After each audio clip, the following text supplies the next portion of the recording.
ଜୟ ଜଗନ୍ନାଥ ପିଲାମାନେ welcome to target Odisha academy.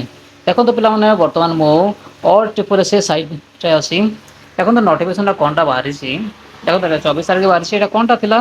ଏଇଟା ହେଉଛି ଆମର ହେଉଛି ଫରେଷ୍ଟର ଏକ୍ଜାମଟା ଦେଇଥିଲେ ତାର ରିଭାଇଜ ଆନ୍ସର କି ତା ଆନ୍ସର କିଟା ବାହାରି ସାରିଥିଲା। ବର୍ତ୍ତମାନ ହେଉଛି ତାର ରିଭାଇଜ ଆନ୍ସର କିଟା ବାହାରିଛି ହେଲା। ଦେଖନ୍ତୁ ମୁଁ ତାର ସେ ନୋଟିଫିକେସନଟା କ'ଣଟା ଡିଟେଲ ମୁଁ ଓପନ୍ କରିକି ଦେଖିଦେଉଛି। ବାସ୍ ଏଇଟା ଦେଖନ୍ତୁ। ଦେଖନ୍ତୁ ଏଇଟା ହେଲା। ଏଇଟା ହେଉଛି 24 ତାରିଖରେ ବାହାରି ସାରିଛି। ଏଇଟା ତ ଲେଖା ହେଇଛି କ'ଣଟା ଦେଖନ୍ତୁ।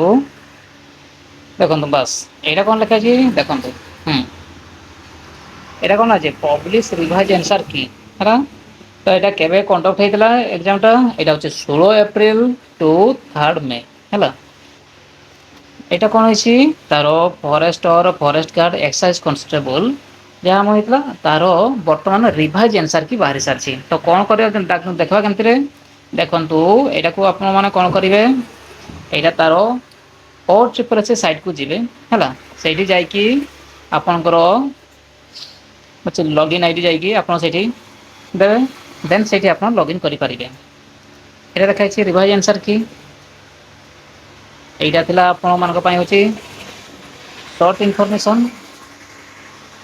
ତ ପିଲାମାନେ ଶୀଘ୍ର ଯାଇକି ଆପଣ ଆପଣଙ୍କର ଦେଖିଦିଅନ୍ତୁ। ବୋଧେ ଆପଣଙ୍କର କିସ ବଢ଼ିଥାଇପାରେ ମାର୍କ। ତ ଥ୍ୟାଙ୍କ ୟୁ ପିଲାମାନେ। ତ ଯେଉଁ ପିଲାମାନେ ନୂଆ କରି ଆସିଛ ପ୍ଲିଜ୍ ଲାଇକ୍ କରିବେ, କମେଣ୍ଟ କରିବେ, ସେୟାର କରିବେ। ଯେମିତି ଆପଣମାନେ ସବସ୍କ୍ରାଇବ୍ ଭୁଲିବେ ନାହିଁ। Thank you so much.